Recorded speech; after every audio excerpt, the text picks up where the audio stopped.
Independence day అంటే ఏంటి?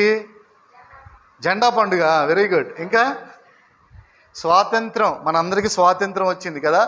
అంటే బ్రిటిష్ వాళ్ళు మనల్ని పరిపాలించారు. అయితే చాలామంది త్యాగాలు చేసి మన దేశానికి స్వాతంత్రాన్ని తీసుకొచ్చారు కదండి. సో స్వాతంత్రం మన దేశానికి వచ్చింది 75 సంవత్సరాలు అయిపోయిందంట. ఇప్పుడు ఈ రోజుకి 75 సంవత్సరాలు అయింది మన దేశానికి స్వాతంత్రం వచ్చి కదండి. ఎన్ని సంవత్సరాలు అయింది? 75 అంటే 75 ఇయర్స్. కానీ నిజంగా మన దేశానికి స్వాతంత్రం వచ్చిందా చెప్పండి? అంటే బ్రిటిష్ వాడు వెళ్ళిపోయాడు కదండి, బ్రిటిష్ వాడు వెళ్ళిపోయాడు. కానీ కనబడని శత్రువు ప్రతి ఒక్కరిని బంధకాల్లో బంధించేశాడు. అవునా కాదా? కదండి. ఎవరా కనబడిన శత్రువు? అది మనందరం కూడా ఏదో ఒక బంధకంలో ఉన్నవాళ్ళమే. బంధకంలో ఉన్నవాడిని స్వాతంత్రుడు అని అనరు, ఏమంటారు? బంధకాల్లో ఉన్నవాడు అని అంటారు. అవునా కదా? అవునా? ఏంటి బంధకాలు? నాకేం బంధకాలు లేవు కదా, నేనేం జైల్లో లేను కదా అని అనొచ్చు కదా మనం, కదండి. కానీ మనం అంటే కనపడే జైల్లో మనం లేకపోవచ్చు, కానీ కనపడని జైల్లో, కనపడని సంకెళ్లలో మనం అందరం కూడా బంధించబడి ఉన్నాము. అవునా కదా? ఏమండి? ఒక్కొక్కరికేమో ఏంటి? త్రాగుడు అనే బంధకం కదండి, దాని నుంచి బయటికి రాలేడు. రోజంతా కష్టపడతాడు, అది ఆ డబ్బులు తీసుకొని, డబ్బులు తీసుకోగానే ఇంటికి వెళ్ళిపోదాం అనే ఆలోచన రాదు. ఎక్కడికి వస్తుంది ఆలోచన? ఆ సారా కొట్టుకో లేకపోతే ఆ వైన్ షాప్కో వెళ్ళిపోవాలి అని అనిపిస్తుంది. అవునా కదా? వెళ్ళిపోతాడు, రోజంతా కష్టపడిన సొమ్ము అక్కడ తగలబెట్టేస్తాడు. అదొక బంధకం కదా. ఇంకొక బంధకం జూదం కదండి. జూదం ఆడి చాలామంది ఆస్తుల్ని, ఇంటిని కూడా అమ్మేసుకొని రోడ్ల మీద పడిన వాళ్ళు చాలామంది ఉన్నారు. అదొక బంధకం. అవునా కాదా? ఇంకొక బంధకం వ్యభిచారం కదండి, వ్యభిచారం అనే బంధకం. ఇంకా దొంగతనాలు. చాలామందికి దొంగతనం, చాలామందికి అబద్ధం చెప్పడం అనేది ఒక బంధకం. అబద్ధం చెప్పకుండా ఉండలేరు వాళ్ళు. నిజం చెప్పకుండా ఉండలేకపోవడం కాదు, అబద్ధం చెప్పకుండా ఉండలేరు. అదొక బంధకం. ఈ రోజుల్లో అసలు లేటెస్ట్ బంధకాలు ఏంటంటే ఇదండి. ఇది ఇక్కడ చూడండి, ఇక్కడ చూడండి, ఇది లేటెస్ట్ బంధకం కదండి. ఒక్కసారి ఆలోచన చేసుకోండి. మనం దేవునితో ఎంత సమయం గడుపుతున్నాం, ఈ ఫోన్తో ఎంత సమయం గడుపుతున్నాం ఒకసారి ఆలోచన చేయండి. మనకి ఈజీగా అర్థమైపోద్ది మనం ఫోన్కి బంధకము, మనం ఫోన్కి బందీలమని మనకి ఈజీగా అర్థమైపోతుంది. ఇంకా కొంతమంది టీవీకి బంధకాలు కదా. చెప్తా ఉంటాను కదా నేను ఎప్పుడు, 6 అయిందంటే ఏమైపోద్ది? టీవీ పెట్టేయాలి. ఎందుకంటే టీవీలో ఏంటది? కార్తీక దీపం ఏమండి, ఇంకోటి చాలా సీరియల్స్ వస్తూ ఉంటాయి కదా, పేర్లు ఆ బస్సుల మీద రాస్తూ ఉంటారు. మళ్ళీ అంటే అడ్వర్టైజ్మెంట్ అంట, అది అడ్వర్టైజ్మెంట్ అనమాట. అంటే ఇప్పుడు దాకా చెడిపోయిన వాళ్ళు చాలలేదు, వాళ్ళకి ఇంకా ఎక్కువ మందిని చెడగొట్టాలి ఆ సీరియల్స్ చూసి. ఏమండి, స్త్రీలు ముఖ్యంగా ఈ సీరియల్స్ చూసి చాలా పాడైపోతున్నారు. అవునా కదా? ఏమండి, మనం ఏదైతే చూస్తామో తప్పకుండా అది మన యొక్క బ్రెయిన్ మీద, మన హృదయం మీద తప్పకుండా అది ఒక ఇమేజ్, ఒక ఇంపాక్ట్ కలగజేస్తుంది. అవునా కాదా? అవునా కాదండి? మనం ఏదైతే చూస్తామో అది మన మీద, మన హృదయం మీద ప్రభావం చూపిస్తుందా చూపిదా? మంచివి చూస్తే మంచి ప్రభావం కలుగుతుంది, చెడ్డవి చూస్తే చెడ్డ ప్రభావమే కలుగుతుంది తప్పకుండా. చాలామంది ఈ రోజున స్త్రీలు ఈవెన్ క్రిస్టియన్ హౌసెస్లో కూడా, క్రైస్తవురాళ్ళైన స్త్రీలు కూడా ఏమండి ఆ సీరియల్స్ చూసి తమ చేతులతో వారే తమ యొక్క ఇండ్లను ఓడబెరుక్కుంటున్నారు. జ్ఞానవంతురాలైన స్త్రీ ఏం చేస్తుంది? జ్ఞానవంతురాలైన స్త్రీ తన చేతులతో తన ఇంటిని కట్టుకుంటుంది. కానీ మూఢురాలైన స్త్రీ ఏం చేస్తుంది? తన సొంత చేతులతోనే తన ఇంటిని ఓడబెరుకుంటుంది. ఈ రోజున దేవుని జ్ఞానము ఆవిరైపోతుంది. ఎందుకు ఆవిరైపోతుంది అంటే ముఖ్యంగా ఈ చూడకూడని సీరియల్స్ చూసి వారి హృదయం అంతా చెడిపోతుంది. సో అదొక బంధకం. సో ఈ విధంగా మనం చూస్తే యువత, ముఖ్యంగా యువతను చూస్తే యువత పోర్నోగ్రఫీ అనే బంధకంలో ఉన్నారు. పోర్నోగ్రఫీ అంటే ఆ బూత్ బొమ్మలు, ఇంటర్నెట్లో బూత్ సినిమాలు, వాటికి బందీలైపోతున్నారు. సో ప్రతి ఒక్కరూ కూడా ఏదో ఒక దానికి బందీలై ఉన్నారు కదండి, బందీలై ఉన్నారు. అది వాస్తవం, అది వాస్తవం. ఏమండి, నేను అసలు ఏ బంధకాలు నాకు లేవు అండి అని చెబుతున్నావు అంటే దేవునికి స్తోత్రం. అది అసలు వాస్తవమేనా కాదా ముందు నిన్ను నువ్వు పరీక్ష చేసుకో. ఆమేన్. కానీ దేవుని వాక్యం సెలవిస్తుంది, నిజమైన స్వాతంత్రము ఎక్కడ మనకి దొరుకుతుంది అంటే ఈ దేవుని వాక్యములోనే నిజమైన స్వాతంత్ర్యము మనకి దొరుకుతుంది. ఆమేన్.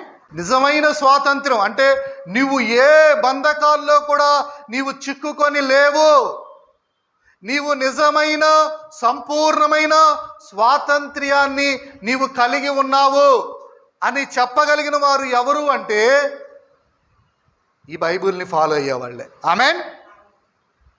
ఈరోజు నా వాక్యం నేర్చుకుందాం. చూడండి, యాకోబు రాసిన పత్రిక 1వ అధ్యాయం 25వ వచనం చదవండి. స్వాతంత్రమునిచ్చే సంపూర్ణమైన విషయమా నియమమా? నియమము. ఏమండి, స్వాతంత్రమునిచ్చే సంపూర్ణమైన నియమము. ఏమండి, స్వాతంత్రము అంటే ఏంటి? స్వేచ్ఛ. అవునండి, అంతేనా కాదండి? స్వాతంత్ర్యము అంటే ఏంటి? స్వేచ్ఛ. నియమము అంటే ఏంటి? నియమము అంటే ఏంటి? కట్టుబాటు, నిబంధన. మరి నియమం ఉన్నప్పుడు స్వాతంత్రం ఎలా వస్తుంది? అర్థమైందా మీకు? ఇప్పుడు మీరు మందు తీసుకుంటున్నారు, మీకు ఏదో ప్రాబ్లం వచ్చింది, హెల్త్ ప్రాబ్లం. ముఖ్యంగా ఈ పసర మందులు ఇస్తారు కదండి, కామెర్లకి, తర్వాత ఇంకా ఇట్లాంటి మందులు ఇస్తారు కదా, పసర మందులు అంటే నాటు మందులు ఇస్తారు కదా. వాళ్ళు ఇచ్చినప్పుడు వాళ్ళు ఒకటి చెప్తారు, బాబు నువ్వు మందు వేసుకుంటున్నావు మంచిదే, కానీ నీవు కొన్ని నియమాలు పాటించాలి అంటాడా? ఏమండి, అంటాడా అనడా? ఈ మందు వేసుకున్నావు, మూడు నెలల వరకు కూడా నువ్వు వంకాయలు తినకూడదు, 3 నెలల వరకు నువ్వు చికెన్ తినకూడదు, 3 నెలల వరకు నువ్వు నాన్ వెజ్ ముట్టకూడదు. అదేంటి, నియమమేనా కాదా? నియమం ఉన్నప్పుడు స్వేచ్ఛ ఉండదు కదండి, నియమం ఉన్నప్పుడు స్వాతంత్రము ఉండదు. కానీ ఇక్కడ దేవుని వాక్యం సెలవిస్తుంది, మనకట ఒక సంపూర్ణ నియమము ఉన్నదట. ఏంటండి అది? సంపూర్ణ నియమము. ఆ సంపూర్ణ నియమము మనకి స్వాతంత్ర్యాన్ని ఇస్తుందంట. సంపూర్ణత అని దేన్ని అంటాం చెప్పండి? ఇంగ్లీష్లో అయితే పర్ఫెక్ట్. ఇంగ్లీష్లో ఏమంటారు? పర్ఫెక్ట్. పర్ఫెక్ట్ అంటే అర్థం ఏంటి? ఇక అతనిలో కానీ ఆమెలో కానీ ఆ పర్ఫెక్ట్ అని చెప్పబడుతున్నలో దానిలో కానీ ఎటువంటి లోపము లేదు అని అర్థం. అంతేనండి? పర్ఫెక్ట్ అంటే అర్థం ఏంటి? ఇక దానిలో ఎటువంటి లోపము లేదు, దానిలో ఇక ఎటువంటి సమస్య లేదు, దానిలో ఇక ఎటువంటి తప్పు లేదు. ఉదాహరణకి మనం తీసుకుంటే యేసయ్య సంపూర్ణుడు అని దేవుని వాక్యం సెలవిస్తుంది. అంటే అర్థం ఏంటి? యేసయ్యలో ఎటువంటి లోపము, యేసయ్యలో ఎటువంటి సమస్య, యేసయ్యలో ఎటువంటి పాపము లేదు. అయితే దేవుని వాక్యం సెలవిస్తుంది, మనకి ఒక నియమం ఉందంట. ఆ నియమము సంపూర్ణమైన నియమము. అంటే ఆ నియమములో తప్పుందా? ఆ నియమములో లోపముందా? సంపూర్ణ నియమం ఉందంట. అది మనకేమిస్తుంది? దేవుని వాక్యంలో నేర్చుకుంటున్నాం కదా, సంపూర్ణ నియమం మనకేమిస్తుందంట? అది ఎవరు చెప్పారు? స్వాతంత్రం. స్వాతంత్ర్యాన్ని ఇస్తుందంట. ఆమేన్. సంపూర్ణమైన నియమము మనకేమిస్తుంది? స్వాతంత్ర్యాన్ని, అంటే ఫ్రీడమ్. ఫ్రీడమ్ అంటే ఏంటి చెప్పండి? ఫ్రీడమ్ అంటే ఏంటి? ముఖ్యంగా యవ్వనస్తులు నాకు ఫ్రీడమ్ లేదని వాపోతూ ఉంటారు కదా. ఎందుకంటే యవ్వన కాలం రాగానే తల్లిదండ్రుల రెస్ట్రిక్షన్స్ ఎక్కువైపోతాయి కదండి. సో వాళ్ళు ఏం ఫీల్ అయిపోతూ ఉంటారంటే, మా తల్లిదండ్రులు మాకు నిజంగా ఫ్రీడమ్ ఇవ్వట్లేదు. అంటే ఫ్రీడము లేదు అంటే ఫ్రీడమ్ అంటే అర్థం ఏంటంటే no restrictions, no rules and regulations. Amen కదా. అంటే నేను ఎక్కడికి వెళ్ళాలి అనుకుంటే అక్కడికి వెళ్ళిపోవచ్చు. నేను ఎవరితో మాట్లాడాలి అంటే వారితో మాట్లాడవచ్చు. నేను ఏం చేయాలి అనుకుంటే అది కదండి. అదే కదా ఫ్రీడమ్ అంటే. నన్ను రెస్ట్రిక్ట్ చేసేవాళ్ళు ఉంటే నాకు ఫ్రీడమ్ ఉన్నట్ట కాదు. అది మన ఆలోచన, అవునా కదా. ఫ్రీడమ్ అంటే అదే కదండి. స్వాతంత్రం అంటే అదే కదా. అంటే నేను ఏదనుకుంటే అది చేయగలగాలి. ఆమేన్. అది స్వాతంత్రం. అయితే దేవుని వాక్యంలో ఈ సంపూర్ణమైన నియమం అంట మనకేమిస్తుందట? స్వాతంత్రాన్ని ఇస్తుంది. ఆమేన్. సంపూర్ణమైన నియమం అంటే ఏమిటి అంటే, ఇక్కడ ఈ కాంటెక్స్ట్లో మనం కనుక ఆ యొక్క 19 నుంచి చదివితే మనకు అర్థమవుతుంది. సంపూర్ణమైన నియమము ఏమిటో కాదు, ఈ దేవుని వాక్యమే. గట్టిగా హల్లెలూయా చెప్పండి. ఈ సంపూర్ణమైన నియమం, ఇక్కడ ప్రభువు మాట్లాడుతున్న సంపూర్ణమైన నియమం అంటే ఏమిటో కాదు, దేవుని వాక్యమే. ఆమేన్. ఈ దేవుని వాక్యమట మనకి స్వాతంత్ర్యాన్ని ఇస్తుంది. ఆమేన్. ఈ దేవుని వాక్యానికి ఇక్కడ ఇవ్వబడినటువంటి పేరు ఏంటంటే సంపూర్ణమైన నియమము. ఇంగ్లీష్లో చక్కగా ఇచ్చాడు, పర్ఫెక్ట్ లా. దీనికి ఇచ్చిన పేరు పర్ఫెక్ట్ లా. ఆమేన్. అంటే పర్ఫెక్ట్ అంటే అర్థం ఏంటి? ఇక దీనిని ఏ మాత్రము కూడా మార్చడానికి అవకాశం లేదు, అంతే కదండి. పర్ఫెక్ట్ అంటే అర్థం ఏంటండి? ఇక బెటర్మెంట్ చేయడానికి అవకాశం లేదు అని అర్థం, అంతే కదండి. పర్ఫెక్ట్ అంటే అర్థం ఏంటి? ఇక there is no scope for further betterment. అంటే ఇక అది పర్ఫెక్ట్ అంటే అది సంపూర్ణతలోకి వెళ్ళిపోయింది. ఇక దానిని ఏమాత్రం కూడా దాన్ని ఇంకా మంచిగా చేద్దాము అనేటటువంటి అవకాశము లేదనమాట. ఆమేన్. ఈ దేవుని వాక్యం ఎలాంటిదంట? సంపూర్ణమైనది. ఆమేన్. అంటే దీనిలో ఎటువంటి తప్పు లేదు, దీనిలో ఎటువంటి సమస్య లేదు. ఇంకా దీనికి నేను ఇంకొక అధ్యాయం యాడ్ చేస్తానండి, అప్పుడు ఈ బైబిల్ గ్రంథము పర్ఫెక్ట్ అవుతుంది అని చెప్పడానికి వీలు లేదు. ఆమేన్. ఎందుకంటే this is the perfect law of God.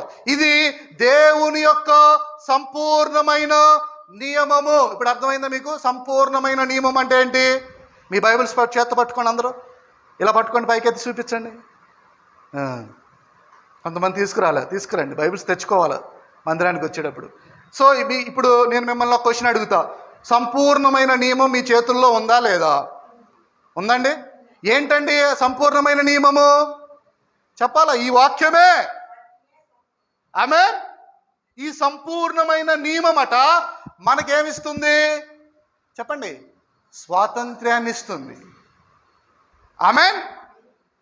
ఈ సంపూర్ణమైన నియమము మనకేమిస్తుందంట?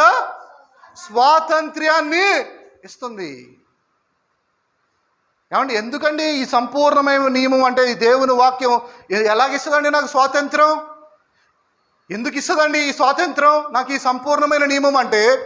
ఎందుకు అంటే అది ఏమై ఉన్నదో దానిని బట్టి ఈ సంపూర్ణమైన నియమం మనకి స్వాతంత్ర్యాన్ని ఇస్తుంది. చెప్పాను కదా, ఈ వాక్యము సంపూర్ణమైనది.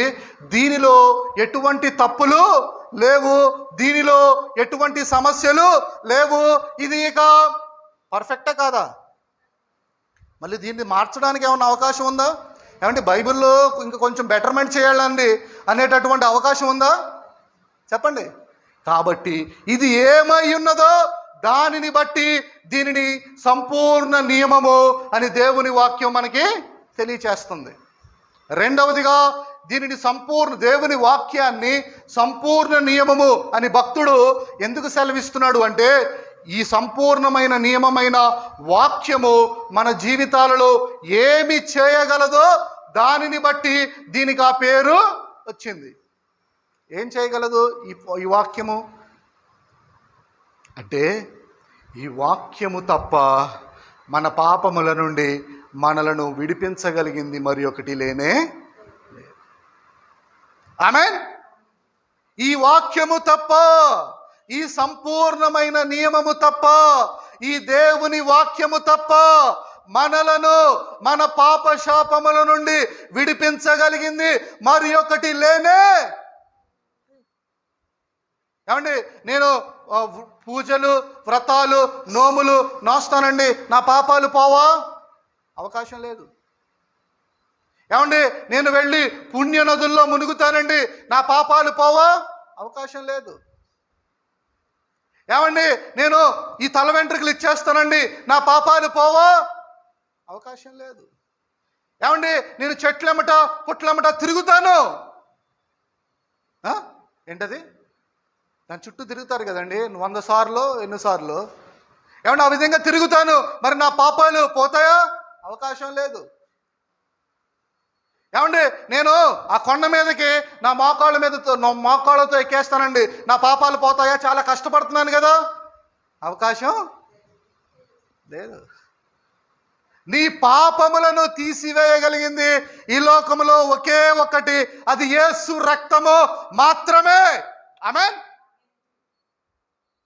మరి అది ఎక్కడ నాకు తెలుస్తుంది అంటే, ఈ బైబిల్ గ్రంథం చదివితే నీ పాపము ఏ విధంగా తీసివేయబడుతుందో నీకు అర్థమవుతుంది, నీకు తెలుస్తుంది. ఆమేన్. ఇప్పుడు చెప్పండి, సంపూర్ణ నియమము ఇది ఏమి చేయగలుగుతుంది అంటే, మనలను మన పాపముల నుండి విడిపించగలుగుతుంది. ఆమేన్. దీనిలో ఏముందండి? దీనిలో రిడెంప్టివ్ పవర్ అంటారు ఇంగ్లీష్లో, అంటే విమోచించగలదు మనందరినీ మన పాపముల నుండి. ఆమేన్. అందుకని దీనిని సంపూర్ణ నియమము అని భక్తుడు పిలుస్తూ ఉన్నాడు. ఆమేన్. చూడండి, ఆదాము పాపము చేసి పడిపోయాడు కదా. ఆదాము నుండి వచ్చిన మనందరిలో కూడా ఒక నేచర్ ఉంటుంది, దానిని పాప స్వభావం. ఏం స్వభావం చెప్పండి? మనందరిలో ఉండే స్వభావం అది పాప స్వభావం. ఆమేన్. ఈ పాప స్వభావాన్ని, నువ్వు పాప స్వభావాన్ని బట్టి పాపం చేస్తున్నావు. అర్థమవుతుందా మీకు? ఏమంటే జామ చెట్టు జామకాయ ఎందుకు ఇస్తుంది? ఎందుకంటే జామ చెట్టు కాబట్టి. ఆమేన్. సో మానవుడు ఎందుకు పాపం చేస్తున్నాడు అంటే, వాడి లోపల ఉంది పాప స్వభావం కాబట్టి. Amen. That is called fallen nature in ఇంగ్లీష్లో. ఆమేన్. మనందరికీ ఉన్న నేచర్ ఏంటి? ఆదాము పడిపోయాడు కదా, ఆ యొక్క బిడ్డలమైన ఆదాము నుంచి వచ్చిన మనందరము కూడా ఆ పాప స్వభావముతోనే ఉన్నవారము, ఆ పడిపోయినటువంటి స్వభావముతోనే ఉన్నవారం. చూడండి, చిన్న పిల్లలకు కూడా స్వభావం ఉంటుంది. స్కూల్కి వెళ్తాడు, ఆడికి ఎవరు చెప్పరు, తల్లిదండ్రులు ఎవరు చెప్పరు. ఆడేం చేస్తాడు? వెళ్ళిపోయి పక్కనోడి పెన్సిల్ తీసుకొని వచ్చేస్తాడు. అవునే కదా? తల్లిదండ్రులు నేర్పిస్తారండి అది. అరే నువ్వు వెళ్ళి నీ పక్కనోడి పెన్సిల్ దొంగతనం చేసుకుని వచ్చేసి అని చెప్తాడా ఎవరన్నా? ఏ తండ్రి అయినా ఏ తల్లి అయినా చెప్తారా అలాగా? ఏమండి, మీరు చెప్తారమ్మా మీ బిడ్డలకి, నువ్వు స్కూల్కి వెళ్ళిపోయి నీ పక్కనోడి పెన్నో పెన్సిలో రబ్బరో ఆ షార్ప్నరో తీసుకొచ్చారా అని చెప్తుందా? ఏ తల్లి అయినా ఏ తండ్రి అయినా చెప్తాడా? చెప్పరు. కానీ వాడు వెళ్ళి ఏం చేస్తాడు? ఆ రబ్బర్ ఎత్తుకొచ్చేస్తాడు, ఆ పెన్సిల్ ఎత్తుకొచ్చేస్తాడు, అవసరమైతే దాంతో గుచ్చుతాడు కూడా అండి పక్కనోడిని కదా. ఎందుకు ఆ విధంగా చేస్తాడు? చిన్న పిల్లోడు కదా వాడు. ఎందుకు ఆ విధంగా చేస్తాడు అంటే, వాడి లోపల ఉన్నది ఏ స్వభావము అంటే పాప స్వభావం. ఆమేన్. Fallen nature. ఆమేన్. ఈ ఫాలెన్ నేచర్ నుండి కూడా మనకి విడుదలనిచ్చేది ఏమిటి అంటే, ఈ సంపూర్ణ నియమమైన దేవుని వాక్యమే. ఆమేన్. ఈ దేవుని వాక్యమే మనల్ని ఆ పాప స్వభావము నుండి విడిపిస్తుందట. ఇంకా చూస్తే మనందరం శరీరంలో ఉన్నాం కదా, అవునండి. వీఆర్ ఆల్ ఇన్ ఫ్లెష్ ఇంగ్లీష్లో అంటారు. మనందరం శరీరంలో ఉన్నాం, అవునా కదా. చాలాసార్లు ప్రభు అంటున్నాడు, మీరు ఆత్మానుసారంగా జీవించాలి, శరీరానుసారంగా జీవించకూడదు అని ప్రభు చెప్తా ఉన్నాడు. కానీ చాలాసార్లు మన ఆత్మ మీద మన శరీరమే జయిస్తూ ఉంటుంది, అవునా కదా. ఎలాగూ చూడండి, మనం ఉపవాసం ఉందాం అనుకుంటాం కదా, కానీ శరీరం బలహీనత వచ్చేస్తూ ఉంటుంది, ఆకలి వేసేస్తూ ఉంటుంది.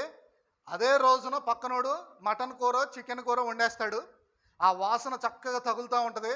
ఈవినింగ్ 6 గంటల దాకా నువ్వు ఉపవాసం ఉందావు అనుకున్న దానివి ఏం చేస్తావు, 2 గంటలకే భోజనం కదా.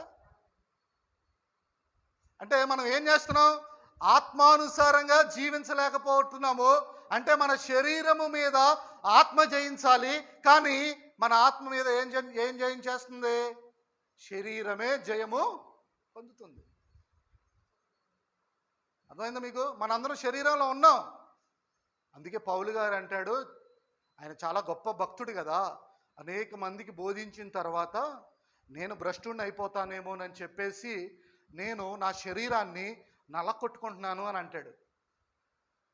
ఉపవాసాల చేత తన శరీరాన్ని నలకొట్టుకొని తన శరీరాన్ని తనకి లోబడేటట్లుగా చేసుకున్నాడు అపోస్తుడైన పౌలు గారు. ఆమేన్. నీ శరీరం నీకు లోబడాలి, కానీ నీ శరీరానికి నువ్వు లోబడకూడదు. ఆమేన్. నీ కన్ను దేన్ని చూస్తే దాని వెంట వెళ్ళాలని నీకు అనిపించినప్పుడు దాని వెంట వెళ్ళకూడదు. నీ చెయ్యి అది పట్టుకోవాలి అని నీకు చెప్తా ఉన్నప్పుడు అది పట్టుకోవడం దేవుని యొక్క మార్గానికి, దేవుని వాక్యానికి విరుద్ధమైందైతే అది ముట్టకూడదు. అర్థమవుతుంది నేను చెప్పే మాటలన్నీ. చాలాసార్లు మన శరీరము మన ఆత్మ మీద జయం పొందుతూ ఉంటుంది, అవునా కదా, అవునా కాదండి.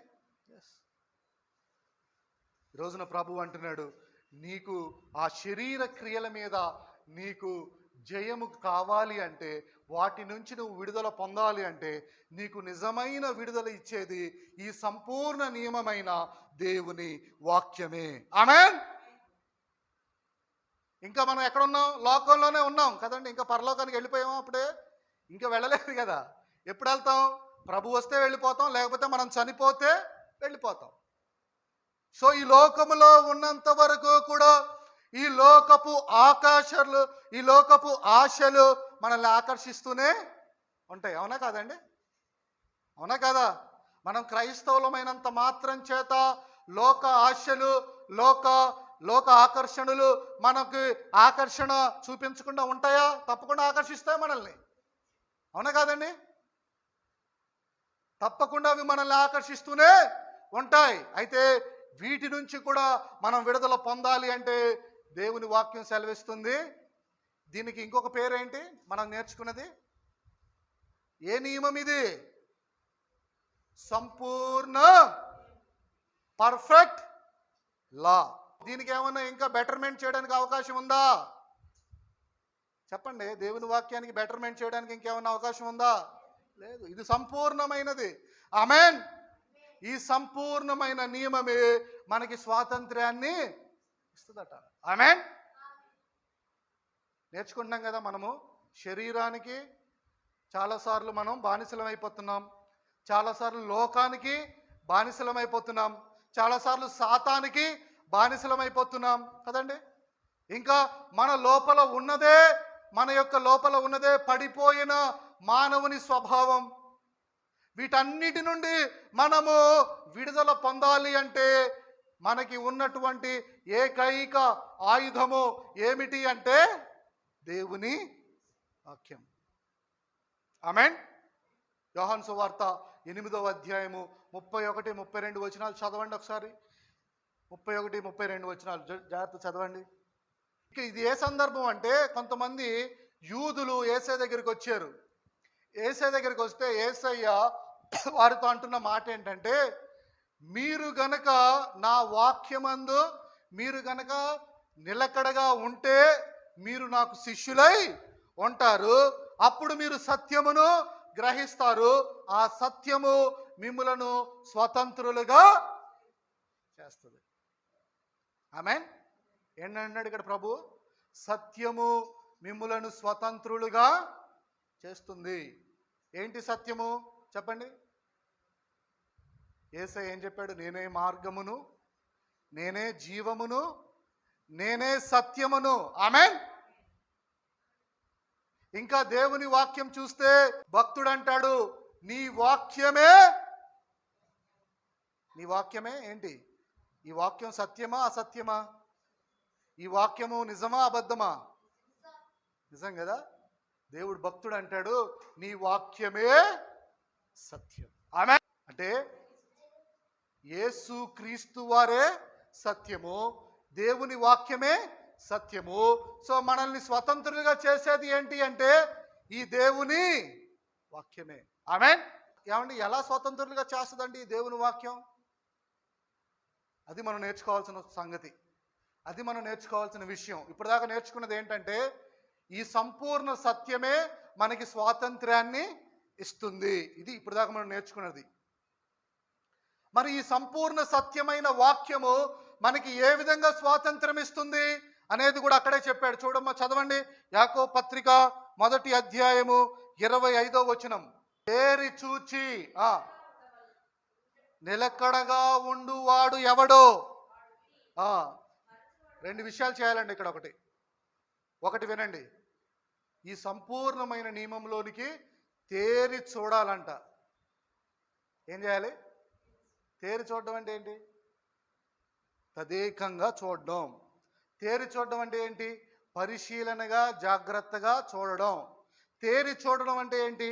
నిశితంగా చూడడం. ఆమేన్.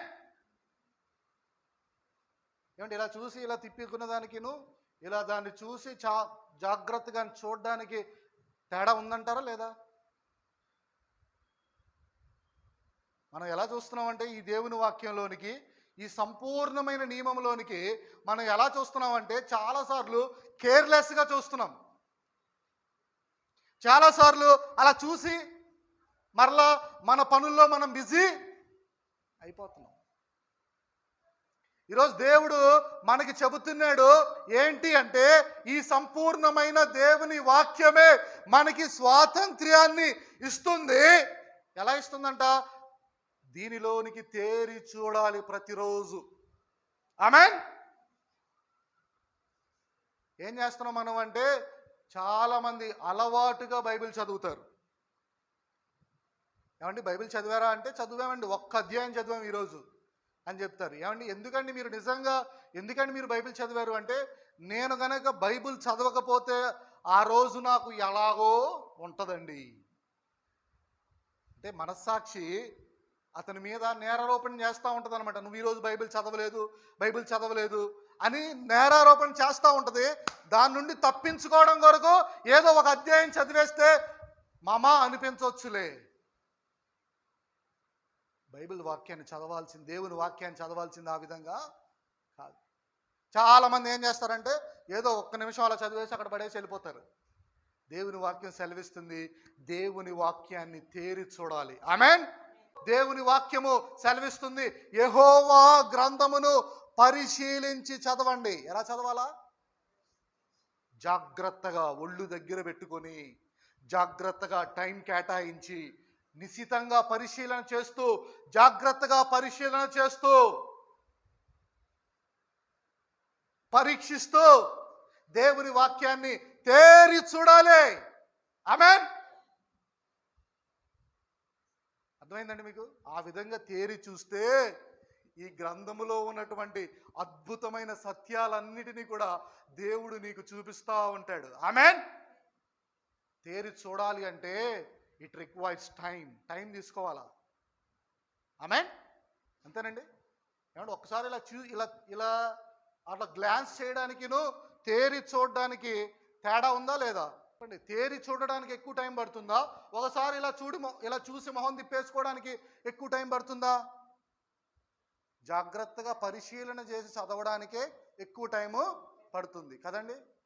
ప్రతిరోజు కూడా మనము ఏదో హడావుడిగా బైబిల్ చదివేశామని అనిపించుకోకూడదు, కానీ దేవుని వాక్యాన్ని ఒక స్థిమితంగా కూర్చొని చాలా ఆసక్తితో ఎటువంటి డిస్టర్బెన్సెస్ లేకుండా దేవుని వాక్యాన్ని మనం ప్రతిరోజు తేరి చూడాలి. Amen. It requires time, it requires attention. Attention అంటే తెలుసు కదా, అటెన్షన్ అంటే ఏంటి? మన యొక్క ఆసక్తి దీని మీద ఉండాల. అటెంటివ్గా చదివితే మనం చదివింది మనకి బాగా గుర్తుంటుంది, అవునా కదా? అది అర్థమవుతుంది, అవునా కదా? హరిబరిలో చదివితే అది ఏమీ కూడా మనకి మనసులోకి వెళ్ళదు, హృదయంలోనికి వెళ్ళదు. ఆమేన్. సో దేవుని వాక్యాన్ని తేరి చూడాలి అంటే దేవుని వాక్యము జాగ్రత్తగా చదువుకోవడానికి ప్రతిరోజు కూడా నువ్వు ఒక సమయాన్ని కేటాయించుకోవాలి. ఆమేన్. కనీసం ఒక 10 నిమిషాలు నేను దేవుని వాక్యాన్ని శ్రద్ధగా చదవాలి, జాగ్రత్తగా పరిశీలన చేసి చదవాలి అనేటటువంటి ఆ ఆశ, ఆ ప్రయత్నం నీకుండాలి. ఆమేన్. ఈ దేవుని గ్రంథాన్ని పరిశీలన చేసి చదవాలా. నువ్వు చదవడం రాకపోతే ఈ రోజున అనేక మాధ్యమాలు ఉన్నాయి, యూ కెన్ లిజన్, వినొచ్చు. నువ్వు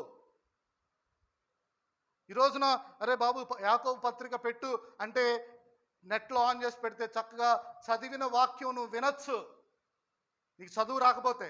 ఆమేన్. దేవుని వాక్యం చదవడానికి, తేరి చూడడానికి it requires time, it requires attention, it requires sincere devotion. Amen. సిన్సియర్గా ఉండాలి నీ డివోషన్ అంటే, యథార్థంగా ఉండాలి. నువ్వు చదివేది ఏదో యథార్థంగా చదవాలి. ఈ రోజున ఈ వాక్యం ద్వారా దేవుడు నాతో ఏం మాట్లాడబోతున్నాడు అనే ఆశతో చదవాలి. ఆమేన్. ఏదో ఈ రోజుకి ఈ బైబిల్ పోర్షన్ చదివేసి ఈ రోజుకి నేను చదివేశానులే అని నా యొక్క మనస్సాక్షిని తృప్తిపరచుకోవడం కోసం నేను బైబిల్ని చదవకూడదు, కానీ ఎంతో ఆసక్తితో దేవుడే నాతో ఈ యొక్క టెక్స్ట్ ద్వారా మాట్లాడతారు, ఏం మాట్లాడతారు, ఈరోజు నాకు ఏం నేర్పిస్తారు అనేటటువంటి మంచి హృదయంతో దేవుని వాక్యాన్ని నువ్వు చదివితే తప్పకుండా దేవుడు నీతో మాట్లాడతాడు. ఆమేన్. ఈ రోజున చాలామంది క్రైస్తవులు కూడా దేవుని వాక్యంలోనికి తేరి చూడడం లేదు, జస్ట్ క్యాజువల్గా ఇలా చూసి వెళ్ళిపోతున్నారు. అందుకని ఈ సంపూర్ణమైన నియమం ఇచ్చే స్వాతంత్ర్యాన్ని ఇంకా మనం పొందుకోవట్లేదు. సంపూర్ణమైన నియమం ఇది స్వాతంత్రాన్ని ఇస్తుంది. ఎప్పుడంటే దీనిలోనికి నువ్వు తేరి చూచినప్పుడు. అర్థమవుతుందమ్మా? మామూలుగా క్యాజువల్గా ఇలా చూసి వెళ్ళిపోతే ఈ యొక్క సంపూర్ణ నియమం ఇచ్చే స్వాతంత్ర్యాన్ని నువ్వు ఎన్నటికీ కూడా పొందుకోలేవు. ఆమేన్. ఇంకా నీ బంధకాల్లోనే ఉండిపోతావు. రెండవదిగా చూస్తే తేరి చూచి నిలకడగా ఉండువాడు. తేరి చూడడం ఒకటి, రెండవది ఏంటి? ఈ సంపూర్ణమైన నియమములోనికి తేరి చూడాలి.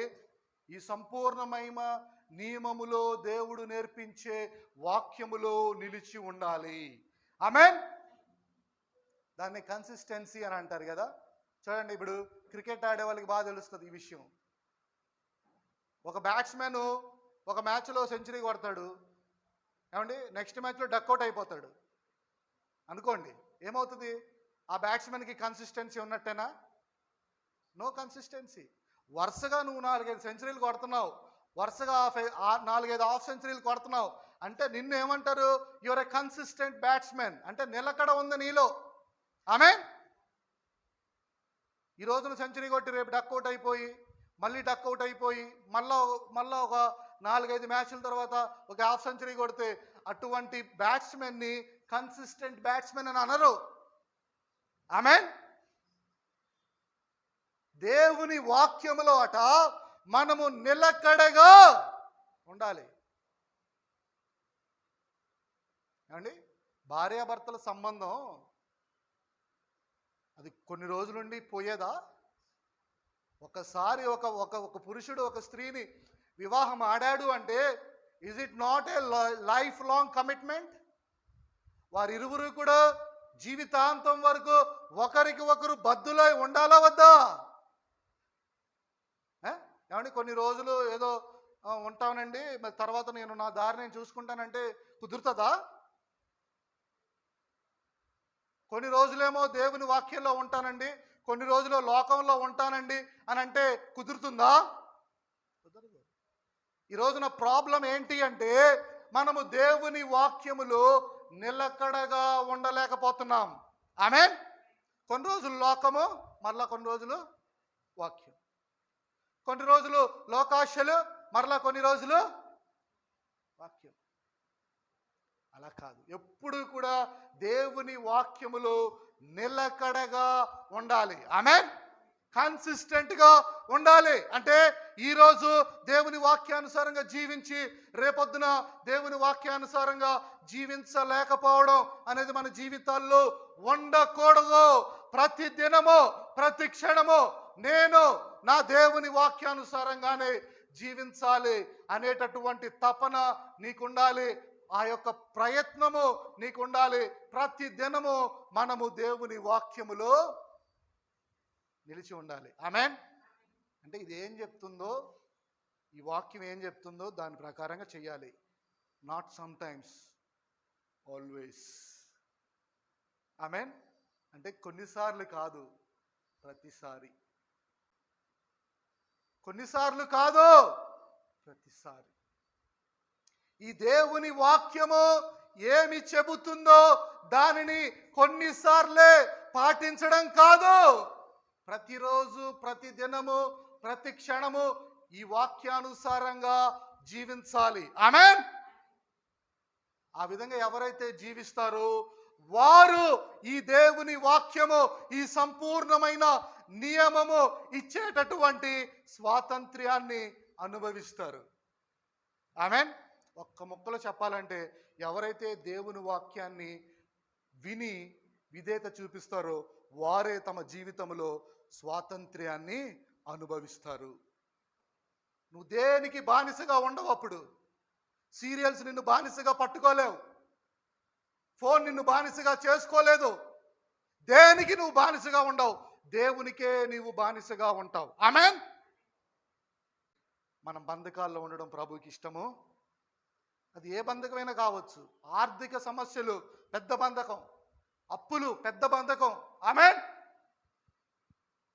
అనారోగ్యం పెద్ద బంధకం కాదండి.